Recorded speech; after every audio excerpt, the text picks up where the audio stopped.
सत्य समाचार मराठी न्यूज चॅनलला लाईक करा, शेअर करा आणि बेल आयकॉन दाबून ऑल सिलेक्ट करा।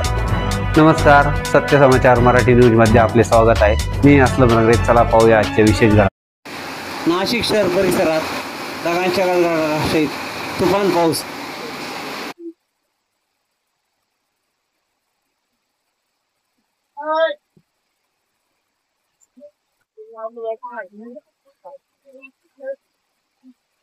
नहीं अभी तो साले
सत्य समाचार मराठी न्यूज चॅनलला लाईक करा, शेअर करा आणि बेल आयकॉन